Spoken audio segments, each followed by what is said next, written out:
বেশ অনেক দিন পরে ব্লগ করব কি করব না কিছুই ভাবছিলাম না, কারণ তোমাদেরকে জানিয়েছি আমার মার খুব শরীর খারাপ।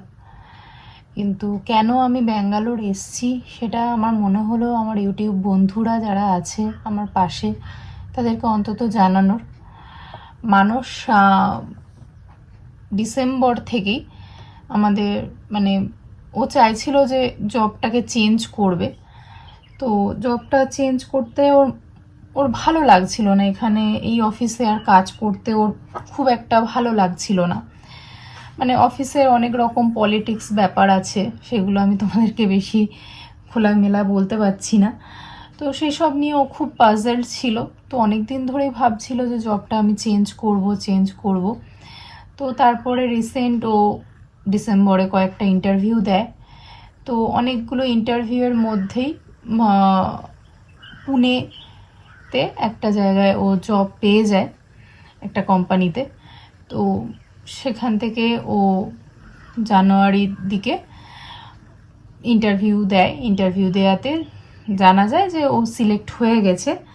তো তারপরেই চলে আমাদের সব কিছু আস্তে আস্তে ধীরে ধীরে প্রসেস। তোমাদেরকে আমি বলেছিলাম যে কিছু একটা হতে চলেছে, যেটা আমার লাস্ট ব্যাঙ্গালোরের ব্লগ ছিল, হয়তো আমি বলেছিলাম। এখন জানি না এই ব্লগটাও আমি পোস্ট করব কিনা, পরিস্থিতি কীরকম থাকবে। এখনও আমার মা হসপিটালে অ্যাডমিট আছে। তো মনে হলো বলি। আর দেখতেই পাচ্ছ পেছনের সিচুয়েশান, মানে খুবই আমরা ঘেঁটে রয়েছি এখন। তো আমরা শিফট করছি ব্যাঙ্গালোর থেকে পুনে। মানুষ ওখানে জব পেয়ে যায়, তারপরে অনেকগুলোই ও জব পায়, কিন্তু ও পুনের জবটাকেই সিলেক্ট করে। তো আমরা ব্যাঙ্গালোর ছেড়ে পুনে চলে যাচ্ছি। আমার যেন মনে হলো তোমাদেরকে এটা ছোট্ট করে একটু করে হলেও জানিয়ে রাখা উচিত। আর অনেক সাবস্ক্রাইবার, মানে আমার বন্ধুরা অনেকেই আনফলো করে দিচ্ছে, আমারও সেটা খুব খারাপ লাগছে। আসলে এই পরিবারটাও গড়তে আমার অনেকটা মেহনত লেগেছে। আমার খুব ভালো লাগে ব্লগ করতে, আর ব্লগ দেখার আমার একটাই মানুষ ছিল, আমার মা। তো সেই মার যখন ওরকম হয়ে যায়, তারপরে ব্লগ করার কথা কখনো ভাবিনি। তারপরে হঠাৎ করে ভাবলাম যে মা যদি ভালো হয়ে যায়, তখন যদি মা মনের মধ্যে ভাবে যে ব্লগ কেন বন্ধ করে দিয়েছিলি। আর আমারও মনের মধ্যে হচ্ছিল যে এতগুলো মেমোরিজ যখন আমি কালেক্ট করেছি, আমি চলে যাচ্ছি, সেই জিনিসগুলো তোমাদেরকে একটুখানি হলেও দেখানোর। তো এই ব্লগটা আমি ছাড়বো কিনা সত্যি এখনও পর্যন্ত বলছি আমি কিছুই জানি না। এখনও আমার মার শরীর ভালো নেই, আমি কবে ছাড়বো তাও জানি না। আজকে আমি তোমাদের ডেটটা বলে রাখছি। আজকের ডেট হলো শুক্রবার, আমি ডেটটা আমার ঠিক মনে পড়ছে না, এক সেকেন্ড।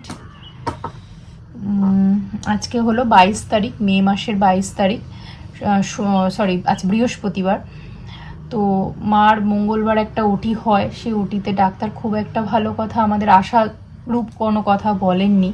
কিন্তু মার তার আগের সপ্তাহ, যে সপ্তাহে আমি মানে কলকাতায় ছিলাম, ওখানে কিন্তু মার শরীর তখনও পর্যন্ত ওরা ভেবেছিল মাকে ছেড়ে দেবে।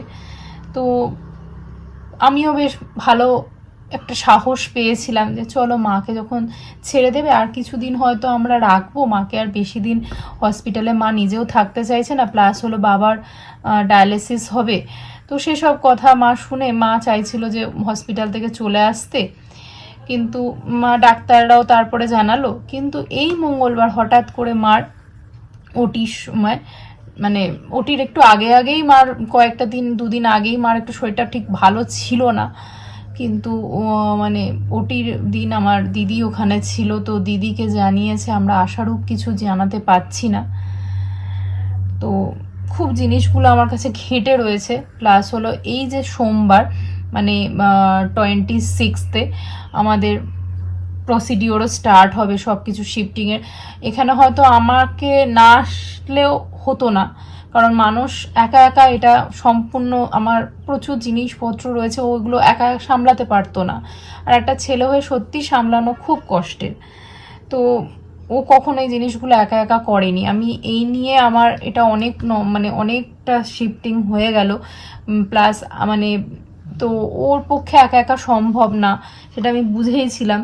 তো বাধ্য হয়ে কিছুটা আমার এখানে আসতে হয়। তো এই নিয়েই তোমাদেরকে ছোট একটা হয়তো আমি ব্লগ ছাড়বো কি ছাড়বো না, এখনও সত্যি বলছি আমি কিছু জানিও না। এই ব্লগটা হয়তো করছি, হয়তো কিছুই ছাড়বো না। এরকম অনেক ব্লগ আছে। আমরা আগে মাঝে ওয়ায়ানাড ঘুরতে গেছিলাম, যখন সব কিছু ভালো ছিল, ওয়ায়ানাড ঘুরতে গেছি, মুন্নার ঘুরতে গেছি, কিছুই আমি ব্লগ ছাড়িনি। এখনও আমার মোবাইলে সেগুলো সব ভিডিও করা রয়েছে। তো মানে জানি না ব্লগ সব কিছু ঠিক কবে হবে কি হবে না, সত্যি কিচ্ছু জানি না।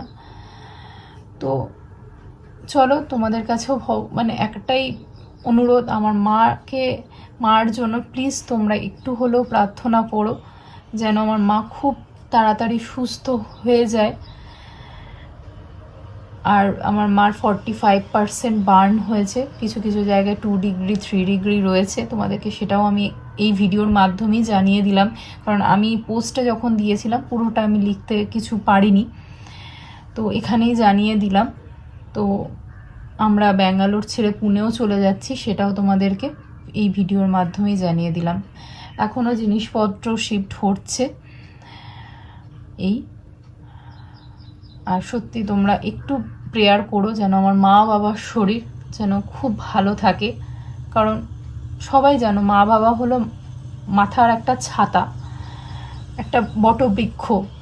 সেই বটবৃক্ষের ছায়াতেই আমরা রয়েছি। আর আমরা যারা দূরে থাকি জানি যে আমাদের মধ্যে কি চলে। তো পরিস্থিতি যখন ভালো হয়ে যাবে তখন ওই পুরনো ব্লগগুলোও আমি ছাড়বো, চেষ্টা করব ছাড়ার। জানি না তোমরা সাথে থাকবে কিনা তখন। যাই হোক, চলো আজকের মতো ছোট্ট একটা ব্লগ রাখলাম আমার কথাগুলো তোমাদের মাধ্যমে জানানোর জন্য। আর এখনো পর্যন্ত আমি মাইন্ড সেট করে রাখতে পারছি না আমি দেবো কি দেবো না ব্লগটা। যদিও দিয়ে হয়তো রবিবার নাগাদই হয়তো দেব, কারণ এখনো জানি না কি করব। চলো আজকের মতো ব্লগটাই অবধিই রাখছি। সবাই ভালো থেকো, সুস্থ থেকো, আর প্রত্যেকটা বাবা মা যেন সুস্থ থাকে। আমাদের মাথার ছায়াগুলো যেন খুব তাড়াতাড়ি যেন সরে না যায়, এটুকুনিই চাইব। চলো আজকের মতো টাটা, নমস্কার।